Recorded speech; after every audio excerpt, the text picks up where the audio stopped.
দীর্ঘ অপেক্ষার পর কর্মময় জীবনের ব্যস্ততার একটা প্রতিচ্ছবি। মহাখালী থেকে আপনি আমি সকলেই যেটা দেখতে পাচ্ছি,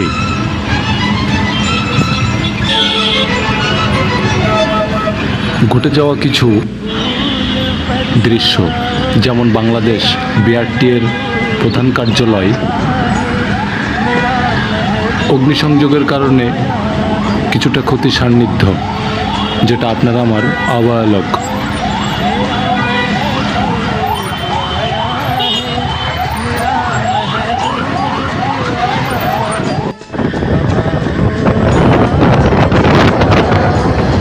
আজ কিছুটা যান চলাচল স্বাভাবিক হলেও অফিস আদালত খুললেও বড় গাড়িগুলা, দূরপাল্লার গাড়িগুলা, এগুলো খুব নজরে না বাঁধলেও ছোট ছোট যে সকল যানবাহনগুলো ব্যক্তিগত কাজে ব্যবহৃত, সেগুলোর দৌরাত্ম্য শহরের মাঝে আজ দেখার মতো অকল্পনীয়।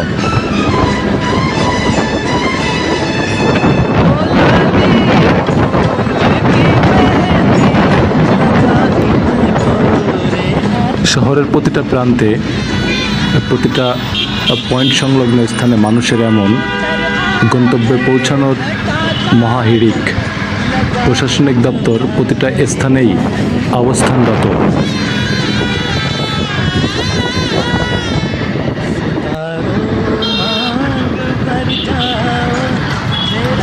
এমন কিছু অংশ শহরের নাশকতা মোকাবেলার লক্ষ্যে প্রশাসনের বিভিন্ন সদস্য, যেমন দেখতে পাচ্ছেন, আমি নিজেও দেখি, রাস্তার দুধারে হাজারো মানুষের কর্মব্যস্ততার যে দৌরাত্ম্য, দুধার দিয়েই মানুষের অকল্পনীয় ভিড়। যেহেতু আজ সাধারণ মানুষ কিছুটা ঘর থেকে বের হয়ে কর্মস্থলে যাওয়ার সুযোগের অংশবিশেষ।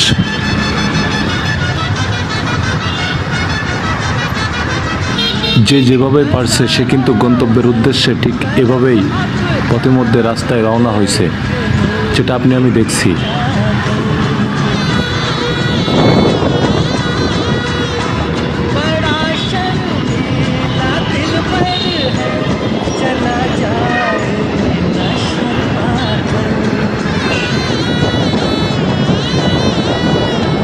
একসঙ্গে সব কিছু দেখানো সম্ভব নয়।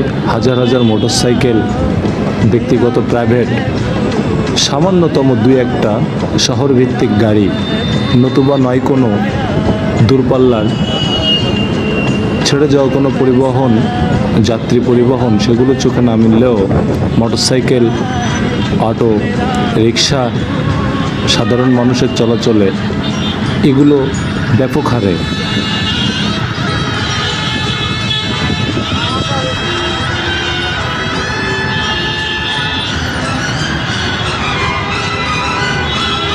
শহরের প্রতিটা প্রাণকেন্দ্রে ঠিক এমনই পুলিশের চৌকস সদস্যরা তল্লাশি অব্যাহত।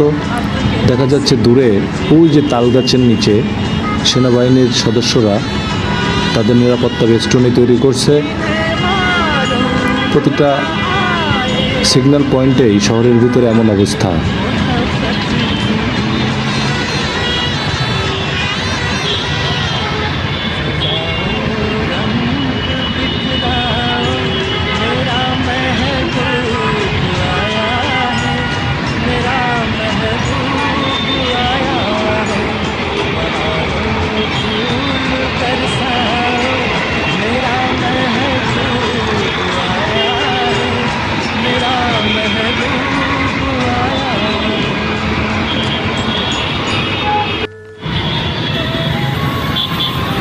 পুলিশ কাকু তুখোড় দায়িত্বে আছেন। সেনাবাহিনীর টহলরত এমন গাড়ি শত শত শহরের ভিতরে আজ যান চলাচলে, তারাও কিন্তু বসে নাই। শ্যামলীর একটা অংশে ছোট ছোট যানবাহনের ব্যাপক ভিড়, যার মাঝে দায়িত্বে আছেন সেনাবাহিনী।